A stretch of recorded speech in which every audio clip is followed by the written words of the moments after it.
우리는 계속해서 하나님의 기쁨에 대해서 생각하고 어떻게 하면 우리가 하나님의 기쁨의 사람이 될 수 있을까, 이것들을 생각하고 있는 중에 있습니다. 하나님이 어떻게, 무엇으로 기뻐하실까, 하나님이 어떻게 기뻐한 사람이 될 수 있을까 생각하는데 한 주간 이런 마음 주시는 거예요. 내가 기쁠 때 내가 기쁘다. 우리가 무언가를 하나님 앞에 막 해드려서 하나님께서 기쁜 것이 아니라 네가 기쁘면 내가 기뻐.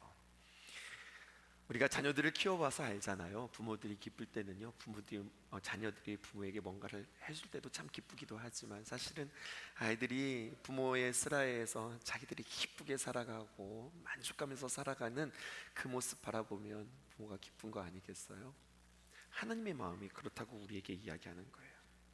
네가 힘들어하면서 또 어려워하면서 그럼에도 나를 애써서 기쁘게 해주려고 힘써. 그것도 내게 참 기쁘지만 내가 하나님께 무엇을 해드려서 하나님께서 기쁜 것이 아니라 내가 하나님 앞에서 내가 어떤 상태인가, 이것이 하나님의 기쁨이다. 이것을 주님께서 우리에게 말씀하신다는 거죠. 그러므로 여러분, 하나님의 기쁨을 정의하십시오. 첫 번째입니다. 하나님의 기쁨을 바로 정의해야 하겠습니다. 우리 교회에서는 예수님의 사람이라고 하는 양육이 진행되어지고 있습니다. 책을 열면 교재는 제일 먼저 우리에게 이렇게 이야기해요. 여러분은 십자가의 능력을 아십니까? 십자가를 알고 있습니까? 라고 하는 거죠. 십자가는 세상 사람들도 알고 있어요. 십자가는 무엇입니까? 교회 표시구나. 교회의 상징으로서 십자가를 알고 있어요. 근데 우리는 그렇게 알지 않죠. 어떻게 합니까? 십자가, 그것은 예수님께서 우리를 위하여서 죽으신 사랑의 증표입니다. 십자가의 의미로 알고 있잖아요. 근데 놀랍게도 성경은 우리에게 이렇게 이야기합니다. 십자가는 상징도 의미도 아닌, 십자가는 우리에게 능력이라고요. 십자가의 도가 멸망당하는 자에게는 미련한 곳이요, 구원을 받는 우리에게는 하나님의 능력이라. 하나님의 능력, 하나님의 힘, 영어로 표현하면 파워라고 하는 거예요. 여러분, 십자가의 능력을 경험하고 있습니까? 그럼 십자가의 능력은 무엇일까요? 오히려 우리는 대신 질문하게 되어져요. 그랬더니요, 교재는 우리에게 이렇게 이야기합니다. 십자가에 세 가지의 능력이 있는데요, 첫 번째 능력은 십자가는 우리가 이 땅에 살아가면서 부족함 없이 모든 것들에 대하여서 만족하면서 살아가게 합니다. 이게 십자가의 능력이라는 거예요. 그러면 이제 훈련생들은 이제 당황하기 시작하는 거죠.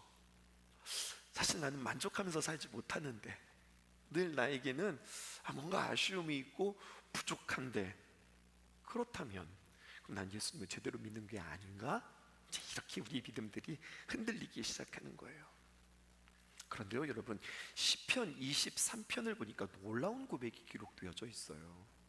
다윗은요, 이 십자가의 능력을 알고 있어요. 심지어 구약 사람인데 이 십자가의 능력을 알고 경험하고 체험하고 있더라고요. 이렇게 고백합니다. 여호와는 나의 목자시니 내게 부족함이 없으리로다. 자신의 삶 속에 부족함이 없다고 이야기해요. 그렇게 고백하기까지 하나님께서 많은 도우심과 하나님께서 많은 일으키심과 채우심이 그에게 있나 싶었는데요 여러분, 다윗이 시편 23편을 고백할 때 그는 어디서 고백했느냐? 헤브론에서 고백했습니다.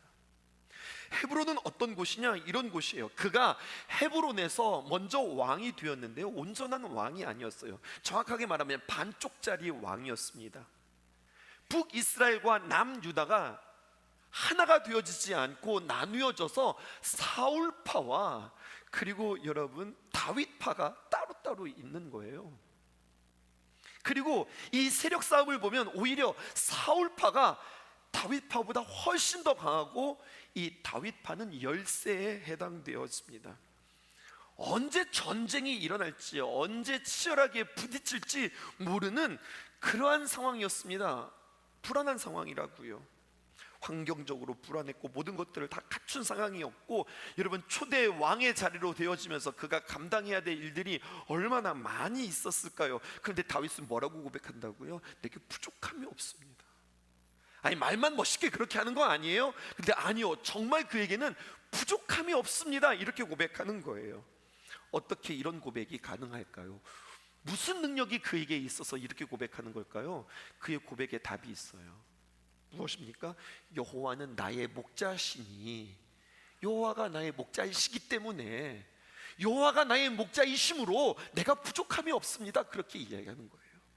그래서 두 번째 문에 들어갑니다. 여러분, 하나님의 기쁨, 이것들을 우리가 느끼지 못하는 것은 그 기쁨을 빼앗는 원인을 우리에게 발견할 수 있으셔야 되는 거예요. 답이 좀 찾아주세요. 왜 우리는 기쁨을 누리지 못하는 걸까요? 우리 안에 기쁨이라는 것이 있는데 이 기쁨보다 불안, 감정, 두려움이라는 것이 너무나도 더 커서 이 기쁨이라는 것을 삼켜버렸단 말입니다. 그러면 여러분, 왜 우리 안에 불안과 걱정과 염려가 생기는 것일까요? 여러분, 불안이라고 하는 것을 가만히 생각해 보니까 언제 우리가 불안하지? 생각해 보니 뭔가 내 맘대로 안 될 때 불안한 것 같아요. 통제할 수 없는 상황이 되어지면 불안해요. 내가 알 수 없을 때, 또 내가 할 수 없을 때, 내 맘대로 안 될 때, 특별히 자녀들의 문제에 있어서는 더 그렇죠. 참 속상하고 불안한 것은요, 아이들이요 참 내 말을 잘 듣고 부모 말에 잘 순종하며 따랐는데 이제 어느새 컸다고 지들 마음대로 하는 거예요. 걱정이 되고 불안한 거죠. 이랬으면 좋겠다라고 하는 우리들 나름대로의 바람이 있어요. 그리고 그냥 그 바람은 바람으로 끝나는 게 아니라 그 바람이 잘 이루어지기 위하여서 우리는 계획들을 세우죠. 근데 그 계획들이 하나하나 착착 진행되어지기보다는 계획 세운 것마다 어쩌면 그렇게 안 될까요? 누군가는 말했어요. 내 뜻대로 안 되는 것이 인생이다. 맞는 말인데 너무 속상한 말인 것 같아요. 내 뜻대로 안 되는 것이 인생이다. 그러니까 내 뜻대로 안 되니 우리 안에 걱정이 되고 불안이 생기고 염려가 생겨 이것이 우리에게 증상으로 나타나는데 우울함으로 나타나게 되어지는 겁니다. 이것이 누구나 다 공감할 수 있는 우리의 인생의 한 단면이라 할 수 있는데, 그런데 말입니다, 다윗은 어떻게 고백했다고요? 부족함이 없다고 이야기하는 거예요. 그는 알았어요. 무엇을 아느냐? 바로 알았어요. 오늘 설교 제목이 바로 알미거든요. 여기는 중의적인 의미가 있어요. 바로 안다고 하는 것은요, 제대로 안다 이런 뜻도 되고요, 바로 알아, 이것은 즉시로 알아, 금세 알았어, 이런 뜻도 되는 거예요. 다윗은 정확하게 알았어요. 그리고 어려움이 있을 때마다 즉시 바로 아는 그러한 깨달음이 그에게 있었습니다. 어떻게 알았냐고요? 어떻게 그는 만족하는 삶을 살 수 있었냐고요? 그가 고백했거든요. 여호와는 나의 목자시니. 목자와 양의 관계를 통하여서 발견하게 되어지는 겁니다. 그러면 목자와 양은 어떤 관계일까요? 양에 대해서 먼저 생각해 볼까요? 여러분, 양 하면은 어떤 모습들이 머릿속에 생각되어집니까? 일단 양은 하예요. 그리고 양은 유순하고 착하고 순해요. 근데 이것은 우리의 상상 속의 낭만적인 양이죠. 대관령만 올라가 보시자고요. 일단 대관령에 올라가면 양을 보자마자 깜짝 놀랐는데 양이 하얗지 않아요. 양이 새까매요. 뭐지? 그랬는데 엄청 더러워요. 더러울 수밖에 없는 그 모질을 가지고 있는 거예요. 그렇게 때가 잘 타는 겁니다. 그리고 순한가 했더니 아니요, 안 순해요. 얼마나 고집스러운지 몰라요. 고집스러울 뿐만 아니라 양은요, 시력이 나빠서 극히 근시여서 여러분, 이것이 꼴인지 이것이 독초인지 구분하지 못해요. 그러니까 무엇이 필요하냐면 이 양에게는 언제나 인도해주는 목자가 필요하다고요. 그런데 이렇게 좋지 못한 양의 특징 가운데도 그럼에도 불구하고 이 양과 목자가 잘 지내요. 그렇게 고집스럽고 그렇게 눈이 나쁘고 그렇게 제멋대로였던 이 양이 가만히 보았더니 어느 순간 지나고 보니 목자와 양이 잘 지내요. 어떻게 잘 지내는가 보았더니 제대로 배울 때가 옵니다. 어느 때냐? 양이 목자의 음성을 듣기 시작할 때예요.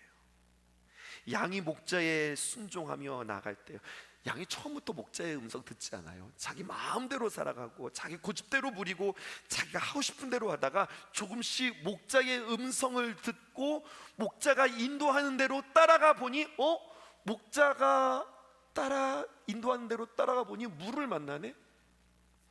목자가 이끄는 대로 끌려갔더니 그 끝에는 푸른 초장이 있네. 목자가 이끄는 대로 이끌렸더니 편안하게 안전하게 잘 수 있네.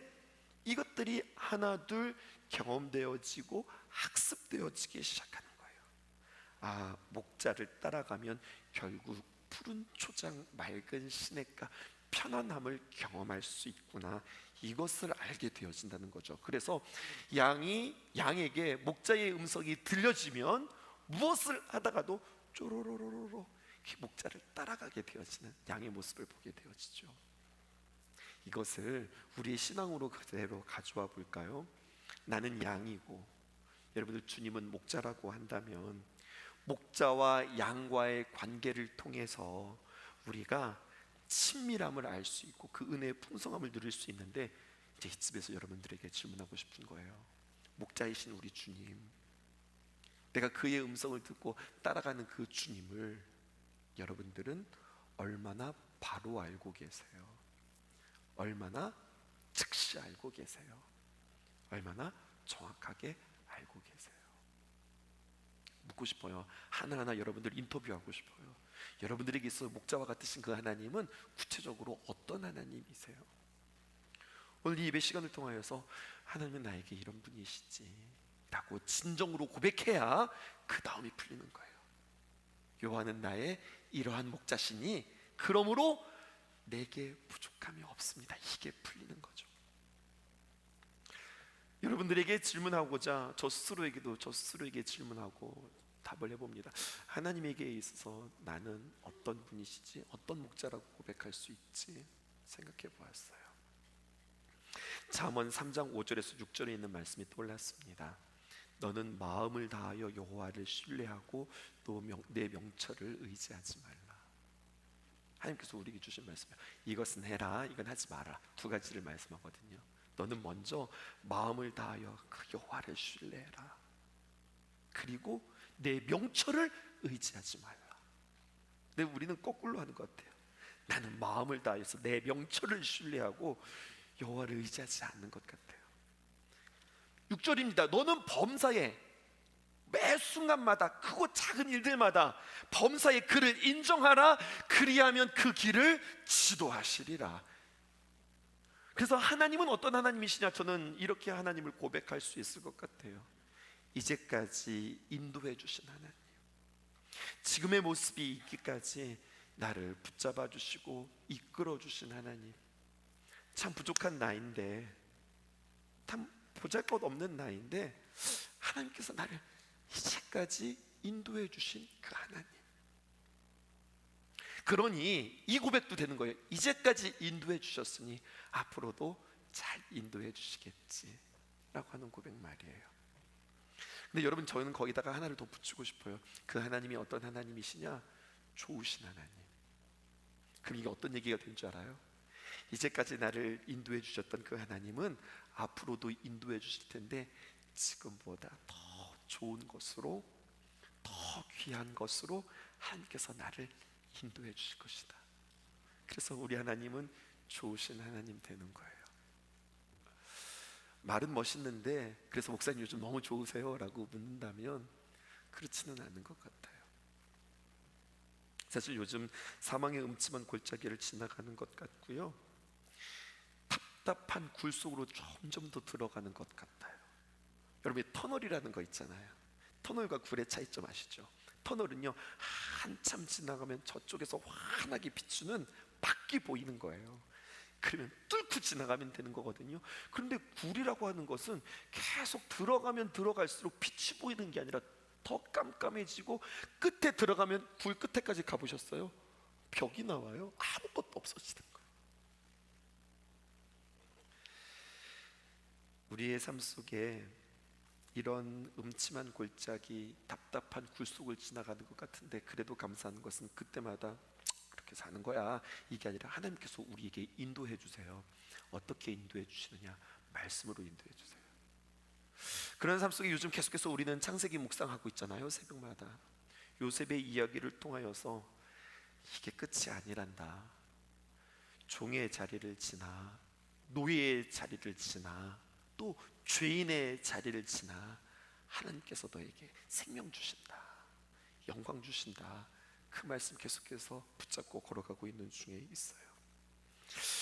우리의 인생이 말이죠, 통제할 수 없고 내 뜻대로 되어지지 않는 이러한 인생인데, 하이데거는 이렇게 우리의 인생을 정의했잖아요.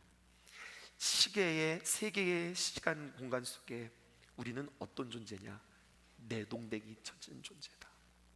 그런데 여러분, 중요한 것은 그러한 상황 속에서 나는 그렇게 내동댕이 쳐져서 버려진 존재가 아니라, 그렇게 이 세계의 시간이라고 하는 공간 가운데 내가 내동댕이 쳐졌지만 하나님께서 우리를 인도하신다, 이것을 믿고 살아가느냐, 이게 중요한 거예요. 귀뚜라미가 울었어요. 중요한 대목이에요. 제가 말씀드릴게요. 이렇게 이야기하니까 여러분 잘 와닿지 않으실 텐데, 안 힘든 사람이 어디 있겠어요. 근데 특별히 목회를 같이 하는 제 친구 중에 요즘 굉장히 어려움을 겪고 있는 친구가 있어요. 잘 풀리지 않은 정말 황당한 문제를 만나서 참 힘들어하는 친구에게 제가 찾아가서 그런 얘기 해줬어요. 제가 진심으로 그런 이야기 해줬어요. 내가 너 보면 참 크고 정말로 훌륭한 친구인데 도대체 하나님께서 지금보다 더 얼마나 크게 만드시려고, 얼마나 훌륭하게 만드시려고 너에게 이런 일들을 만나게 하셨을까? 나 안 훌륭해도 좋아. 나한테 그러죠. 친구가 또, 야, 나는 지금으로도 좋아. 나는 안 훌륭해도 좋고 안 커도 좋으니까 난 지금만이라도 좋겠다. 근데 아니야. 하나님께서 너를 얼마나 크게, 얼마나 너를 귀하게 만드실까 기대해. 너를 기대해. 지금 이 시간들이 참 힘들지만 이 시간을 지나고 난 뒤에 너의 모습이 기대해. 더 정확하게 말하면 너를 그렇게 만드실 하나님의 솜씨를 기대해.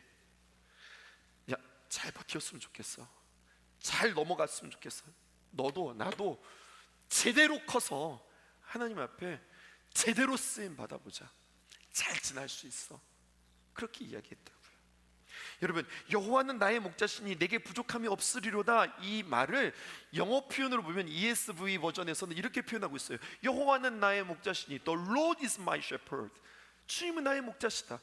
그러므로 내가 부족함이 없다라고 하는 표현이 I shall not want. 내가 원하는 것이 없다, 내가 바라는 것이 없다, 내가 필요한 것이 없다, 이렇게 번역이 되어지더라고요.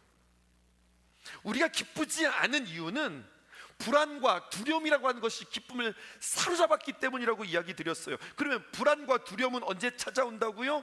그것은 우리에게 결핍이 올 때 두려움과 불안이 찾아오는 거예요. 채워지지 않을 때 찾아오는 거예요. 이것을 성경이 우리에게 가르쳐주고 있어요. 다윗이 뭐라고 고백합니까? 내게 부족함이 없습니다. 내게 필요한 것이 없습니다. 내가 원하는 것이 없습니다. 당신 어떻게 그렇게 고백할 수 있어? 앞에서 이야기했죠. 상황이 좋아서 아니라고요. 다윗이 어떤 상황이라고 했어요? 헤브론에 있을 때 아직 통일 왕국이 되지 않고 북쪽에서 강한 적들을 대치하고 있을 때, 여전히 싸워야 할 때, 여전히 자신이 해야 할 일들이 산재하게 있을 때, 그런데 그는 어떻게 고백해요? 나는 부족함이 없다. 어떻게 고백할 수 있어? 내 안에 목자 되신 주님으로 가득 찼어. 그러니까 이 고백이 되는 거예요. 그런데요 여러분, 다윗이 이렇게도 이야기하더라고요. 내가 부족해. 내가 만족하지 않아. 내가 간절히 원하는 게 있어. 아니, 다윗이 이렇게 이야기할 때도 있더라고요. 그거 발견하셨어요? 언제인가 보았더니요, 광야에서 빈들에서가 아니라 그가 왕궁에 있을 때 그 말을 하더라고요. 언제 했어요? 나라가 두 쪽이 나서 전쟁을 준비하고 대치 상황에 있을 때 그 이야기를 하는 것이 아니라, 언제 이야기하면 나라가 통일이 됐어요, 안정되었는데 그때 그가 그런 이야기를 하는 거예요. 시기적으로나 상황적으로 볼 때 아무런 부족함이 없을 그때에 그는 말해요. 나는 부족하다고, 나는 필요하다고. 그러면서 선택합니다. 무엇을 선택합니까? 우리아의 아내 밧세바를 선택합니다. 여러분, 부족함의 실체를 우리는 발견할 수 있어요. 다윗의 때와 형편에 상관없이 여호와 하나님이 나의 목자십니다라고 진지하게 고백하잖아요. 그렇게 하면 부족함이 없어요. 그 안에는 기쁨과 평안이 있었어요. 때와 형편이 나아지고 안정을 찾았어요. 그런데 다윗이요, 죄를 지어요. 무슨 죄요? 언제요? 하나님이 그 안에 목자로 가득 차 있지 않을 때에. 목자 대신에 뭘로 채우는 거예요? 여자로 채우는 거예요. 뭘로 채우는 거예요? 자기의 만족으로 채우는 거예요. 취할 수 없는 그 여자 우리아의 아내 밧세바를 취해야 내가 만족할 것 같은 거예요. 그래야 내가 좋을 것 같다는 생각이 드는 거예요. 우리가 불안과 두려움 가운데 있다면, 여러분, 불안과 두려움은 감정이 아니라고 그랬어요. 뭐라고 그랬어요? 비어 있는다고 그랬어요. 비어 있는 상태라. 죄를 짓게 되어지는 원인인데요, 비어 있는 이 허전한 감정과 이 허탈한 마음을 여전히 주님으로, 즉시 주님을 알고 즉시 주님으로 채우는 것이 아니라 세상으로 채우는 겁니다. 마귀는 거기에다가 부추기는 거죠. 육신의 정욕과 안목의 정욕과 이생의 자랑으로 채우는 거예요. 참 믿음, 참 소망, 참 사랑이신 예수님을 버리고 그 세상에 무엇으로 한번 채워보라는 거예요. 그러면 좋을 거라고 마귀는 유혹하고 거기에 흔들리는 거예요. 그러나 그것이 채워지지 않죠.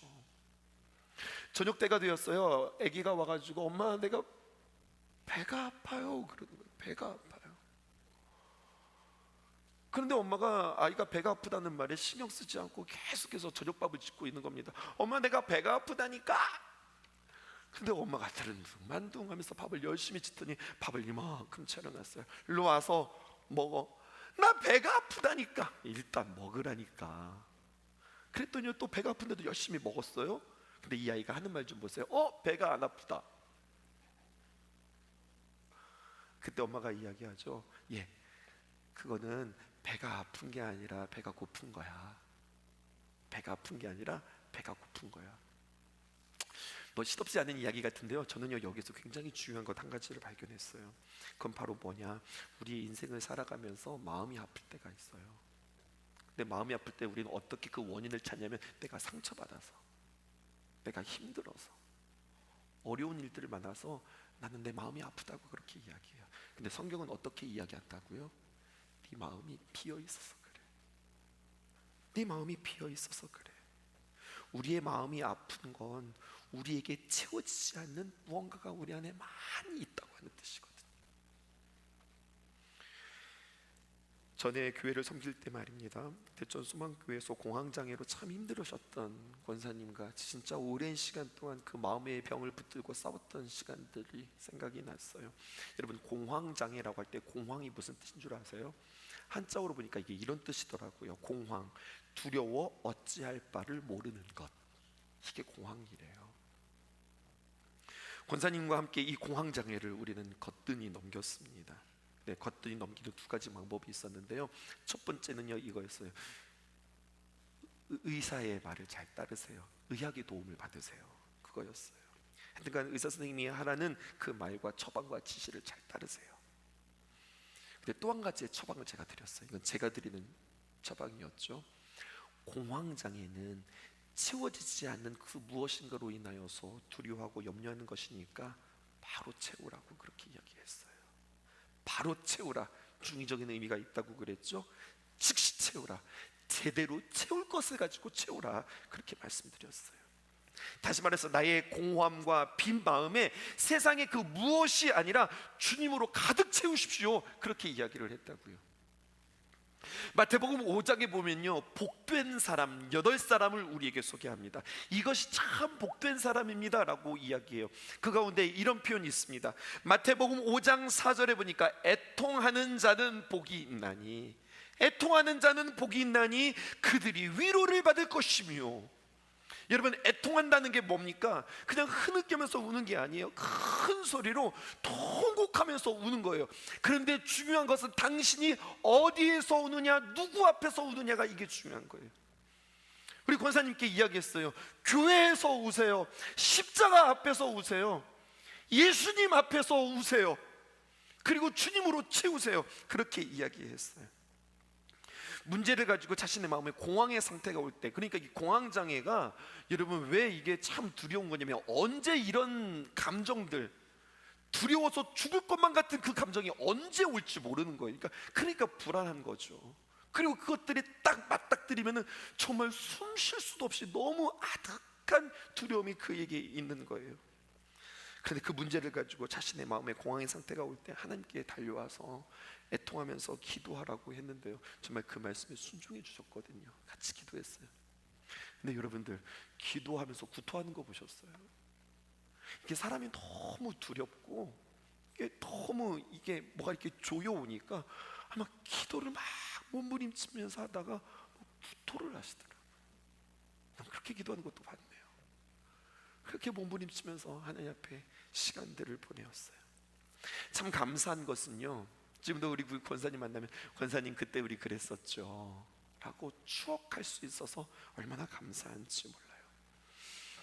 그 권사님 그런 이야기 해주셨어요. 이제 의사의 처방이었는데 그렇게 막 갑작스러운 그런 당황스러운 공황장애 증상이 오면은 늘 비상약을 준비하고 있다가, 정기적으로 먹는 약 말고 비상약을 준비했다가 그런 증상이 오면 얼른 입에 털어 넣으라고 그렇게 가르쳐 줬거든요. 근데 오늘 권사님 그런 이야기 하시더라고요. 목사님, 제가 어느 순간부터인가 약을 꺼내 먹는 그 시간을 잊어버렸어요. 그렇게 이야기해 주시더라고요. 약이 없으면 불안하잖아요. 근데 어느 순간 그분이 그렇게 이야기했어요. 목사님, 어디서 깜빡 잊고서 약을 안 가지고 왔는데, 약을 안 가져왔는데도 불안하지 않더라고요. 그렇게 이야기했어요. 성경은 우리에게 너무나도 분명하게 이야기해요. 우리들의 이 감정, 불안함, 두려움을 이기고 기쁨을 회복하는 것, 하나님께서 내가 기쁘면 하나님께서도 기쁘시다고 그랬잖아요. 기쁨을 회복하는 것, 그것은 바로 무엇이냐면 하나님과 나와의 관계에서 하나님이 나의 목자시다 라고 하는 것을 구체적으로 경험하는 거예요. 감정들을 치유할 수 있는 제일 좋은 방법은 하나님과 우리와의 관계 속에서 그것을 발견하는 거예요. 이야기가 조금 어렵죠? 좀 더 풀어볼게요. 오늘 아침에 우리 교역자들과 함께 이제 새벽 기도, 아침 기도회를 하면서 저희가 이런 이야기했어요. 전사님들, 여름 성경학교 준비하고 여름 행사 준비하느라고 많이 피곤하시고 힘드시죠? 열심히 준비했으니까 하나님께서 잘 이루실 거예요. 그런데 지금부터 이걸 잘 보세요. 열심히 준비하시고 우리가 여름 행사들 쭉 달려가면서 관전 포인트가 있습니다. 우리가 행사들을 쭉 준비해 가면서, 와, 이건 진짜 하나님의 은혜다. 이건 생각하지 못했는데 하나님께서 이렇게 도와주시네. 하나님께서 이것을 이렇게 풀어주시네, 이렇게 채워주시네 라고 하는 우리의 사역 속에서 하나님의 은혜를 꼭 발견하세요. 그거를 꼭 발견하세요. 그것 놓치지 마세요. 분명히 있을 겁니다. 우리가 하나님 앞에 기도하고 하나님께 맡겼으니 우리가 하는 모든 일들 가운데, 이제까지 우리의 사역이 그랬거든요. 우리가 하는 일들 가운데 우리가 준비한 것대로만 되는 게 아니라, 우리가 준비한 것 그 이상으로 뭐가 잘 안 되고 뭐가 참 꼬이는 것 같았는데, 꼬이고 안 되는 것으로 끝난 게 아니라 꼬이고 안 된 것을 통해서 오히려 반전의 역사를 이루시는 하나님의 포인트가 있을 거예요. 그거 꼭 보세요. 그 하나님을 꼭 경험하세요. 그 은혜를 맛보아 아세요. 그래야 우리가 강해집니다. 그래야 우리가 승리할 수 있습니다. 그 은혜가 있을 거예요. 그 은혜를 기대하세요. 그렇게 이야기했어요. 세 번째입니다. 그러므로 여러분, 하나님의 기쁨이라는 것은 하나님을 바로 알고 하나님으로 채우는 거라고 그랬어요. 그 은혜를 구체적으로 경험하는 겁니다. 자, 이제 오늘 본문으로 들어와 볼까요? 이렇게 기록되어 있습니다. 호세아 6장 1절에서 2절. 오라, 우리가 여호와께로 돌아가자. 여호와께서 우리를 찢으셨으나 도로 낫게 하실 것이요, 우리를 치셨으나 싸매어 주실 것임이라. 여호와께서 이틀 후에 우리를 살리시며 셋째 날에 우리를 일으키시리니 우리가 그의 앞에서 살리라. 아멘이십니까? 근데 하나님은 아멘이라고 안 하셨어요. 얼마나 멋진 표현이에요. 여기서 틀린 말이 뭐가 있어요? 얼마나 정확한 표현이에요. 근데 하나님께서는 이 말씀을 듣고서 그렇구나, 그렇지 않고 주님께서는 고개를 흔드셨어요. 이스라엘 백성들이 고백한 거거든요. 이 고백에 대해서 하나님께서는 어떻게 평가하셨게요? 세 가지로 표현하셨어요. 지금 우리가 호세아서 6장을 읽었는데 이제 하나님의 평가가 호세아서 7장에 나옵니다. 호세아서 7장 10절. 이스라엘의 교만은 그 얼굴에 드러났나니 그들이 이 모든 일을 당하여도 그들의 하나님 여호와께 돌아오지 아니하며 구하지 아니한다. 그들은 말로 뭐라고 그랬어요? 오라, 우리가 여호와께로 돌아가자. 구호는 너무 멋지게 외쳤어요. 그런데요, 말만 있었어요. 실제를 보니까 그들의 하나님 여호와께 돌아오지 아니하며 구하지 아니하였다. 이게 하나님의 평가예요. 말은 근사해 보지만 결과적으로 그들은 하나님께 돌아오지 않습니다. 호세아서 7장 13절에서 14절에 있는 말씀입니다. 화했을진저 그들이 나를 떠나 그릇 같습니다. 패망할진저 그들이 내게 범죄하였습니다. 그들이 어떻게 그릇 같어요? 어떻게 그들이 범죄했어요? 내가 그들을 건져주려 하였으나, 내가 그들을 구원하려고 했는데 그들이 나를 거슬러 거짓을 말한다. 왜 거짓말하는 줄 아세요?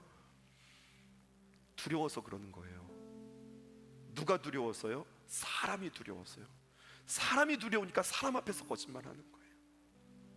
또 14절에 너희들이 성심으로 나를 부르지 아니하였으며 오직 침상에서 슬피 부르짖으며, 그냥 자기 연민에 자기의 슬픔에 그냥 잠자다가 자기 꼴 생각하면서 침상에서 우는 거예요. 그런데 그들이 모여요. 왜 모여요? 곡식과 새 포도주로 말미암아 어떻게 해석하라고요? 무엇 때문에 그들이 모이는 이유가 있었어요. 보니까 여호와가 그들에게 중요한 게 아니라 결국에는 곡식과 새 포도주 때문에 그들이 모였고 그들을 주인 삼았고 나를 거역했다. 성경이 우리에게 이렇게 이야기합니다. 호세아서 6장 1절 다시 한번 보실까요? 오라, 우리가 여호와께 돌아가자. 여호와께서 우리를 찢으셨으나 도로 낫게 하실 것이, 우리를 찢으셨으나 싸매어 주실 것이라. 말 자체는 문제가 없었다고 그랬죠. 그런데 성경은 우리에게 도전해요. 하나님을 아는 자, 하나님을 진정으로 아는 자는 하나님께 대하여서 어떻게 말하는가가 중요한 게 아니라 그 하나님을 어떻게 여기느냐, 이게 중요한 거예요. 이들이 지금 회개하는 것 같죠. 근데 회개의 목적이 무엇인가 보세요. 가만히 보았더니 힐링, 자신의 문제의 치유와 회복을 위해서, solving, 자신의 문제의 해결을 위해서, 해피니스, 자신의 행복과 안정감을 위하여서 그들이 주님께로 돌아오겠다는 거예요. 근데 여러분, 주님께 돌아오는 목적은요, solving, 문제 해결도 아니고, 여러분, 힐링, 내 어떤 치유와 회복도 아니고, 해피니스, 나의 행복이 아닙니다. 정확하게 하십시오. 우리가 주님께로 돌아오는 이유는 두 가지. pure, 우리가 정확하게 주님 앞에 purity, 정결하기 위해서, 그리고 holiness, 우리가 주님 앞에서 거룩하기 위하여서. 그래서 우리가 주님께로 돌아오는 건데, 즉 상황이나 주변의 변화를 위해서 주님께로 돌아오는 게 아니라 나의 변화를 위해서 우리가 주님께로 돌아가는 거거든요. 그런데 그들이 거기에 초점을 두고 돌려오는 거예요. 호세아서 6장 2절을 보니까 이렇게 기록되어 있습니다. 여호와께서 이틀 후에 우리를 살리시며 셋째 날에 우리를 일으키시리니 우리가 그의 앞에 살리라. 틀린 표현은 아니지만 이 안에는 헛된 낙관주의가 있습니다. 그들의 바람만 담겨 있을 뿐이에요. 어서 빨리 고통이 사라지고 빨리 지나가고, 이튿날에 주님께서 우리 살리시고 셋째 날에 우리 일으켜 주시고. 여러분, 살리고 일어나는 게 중요한 게 아니에요. 하나님이 어떤 분이신지 그 하나님과의 귀한 관계 속에 들어가는 게 중요한 거예요. 마치 자판기에 동전 넣으면 음료수가 철컥철컥 나오죠. 마치 이들이 하나님 앞에 회개라고 하는 것을 딱 집어 넣으면 그러면 문제 해결이 철컥철컥 될 것을 그들은 기대하면서 계속 그들은 뭐만 생각하느냐, 자신들이 잃었던 과거의 번영과 영화와 그리고 안정과 그리고 자신들의 누림만을 빨리 얻기 위해서 빨리 지나가고 빨리 지나가고 옛날로 돌아왔으면 좋겠다. 하나님을 향한 알면 무엇일까요? 바로 안다. 하나님과의 관계, 하나님의 마음과는 상관없이 내 문제, 내 관계에만 집중하고 있는 우리들의 모습은 아닌지 한번 돌아보는 겁니다. 앞에서 나누었던 다윗의 이야기를 통하여서요, 다시 한번 그 관계로 돌아오면 내 안에 하나님을 담고 하나님과의 관계, 하나님의 마음에 초점에 맞춰져 있기를 바라고, 우리의 익숙함, 우리에게 어느새 종교적인 언어가 있어요. 우리에게 익숙한 신앙의 표현들이 있어요. 여호와께로 돌아가자, 주님께로 회복합니다, 나는 오늘도 주님 앞에 나아갑니다, 오늘 나는 주님 앞에 예배자입니다, 이런 많은 표현들이 중심이 담겨져 있는가? 진심인가? 난 그 말의 뜻이 무엇인지 아는가? 이것들이 다시 한번 우리에게 새겨질 수 있기를 주님의 이름으로 축복해요. 가깝다고 아는 게 아니에요. 좋아한다고 아는 게 아니더라고요. 조정민 목사님은 이렇게 이야기하셨어요. 여러분 돈 좋아하시죠? 그랬더니 성도님들이 가만히 있어요. 여러분들 돈 좋아하시잖아요. 그랬더니 네. 그러니까 10,000원짜리보다 50,000원짜리 좋아하시잖아요. 그러니까 네, 그런 거죠. 근데 목사님 이렇게 질문하시더라고요. 여러분 50,000원짜리에 5만이라고 하는 단어가, 글씨가, 문장이 몇 개 적혀 있는 줄 아세요? 그 앞에 5만 적혀져 있고 뒤에 5만 적혀져 있지 않나? 무려 7번 적혀져 있다는 거예요. 한글로 적혀져 있고, 뭐 홀로그램으로 적혀져 있고, 앞에 2개, 뭐 뒤에 2개, 그렇게 많이 적혀져 있구나. 보세요, 우리가 늘 쓰는 거고, 우리가 좋아한다고 하고, 우리가 필요하다고 하는데 진짜 거기에 뭐가 어떻게 적혀져 있는지 우리조차도 잘 모르는 거예요. 뭐 그런 건 모를 수도 있죠. 그런데 여러분, 주님이 나의 전부십니다. 주님이 나의 인생의 목표입니다. 목적이 이끄는 삶으로 살아가기를 원합니다. 내가 주님과 영원히 동행하기를 원합니다 라고 고백할 때, 그 고백하는 그 하나님을 나는 정말 얼마나 아는가, 즉시 아는가, 바로 아는가, 그리고 내 안에 비어있을 때마다 그 주님으로 나는 채우는가, 이것을 도전하고 싶었습니다. 주님을 알기에 더 목마른 한 주간, 자꾸만 우리는 이렇게 금방금방 비어지거든요. 스트레스를 받을 때마다, 여러 가지 많은 일들을 할 때마다 금방 우리들은 훅 비어지거든요. 그럴 때마다 금세금세 주님으로 채워서 흔들리지 않는 믿음, 주님의 귀한 은혜들을 경험하여서 여호와는 나의 목자시니, 우리식으로 표현하면 나는 다시 한번 주님으로 충전됐으니 부족함이 없다, 염려가 없다, 걱정하지 않을 것이다 고백하는 저와 여러분들 되어지기를 주님의 이름으로 축복합니다. 목마른 사슴시 내 물을 찾아 헤매이듯이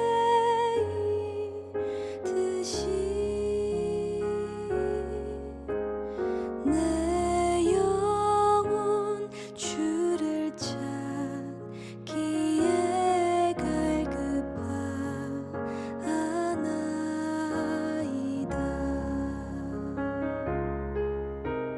주님만이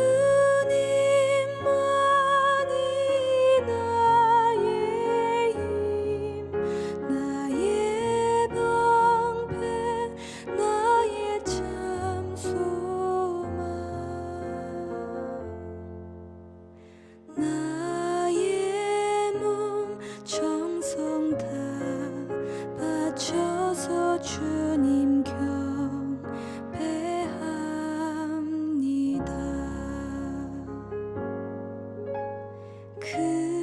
금보다 귀한 나의 주님, 내게 만족 주신 주,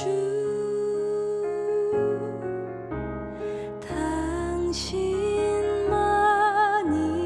나의 기쁨, 또한 나의 참 보배. 주님만이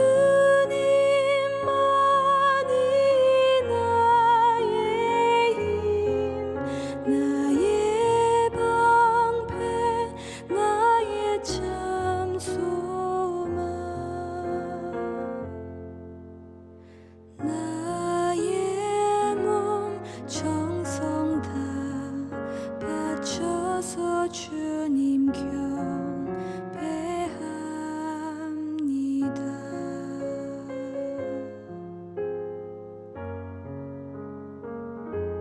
주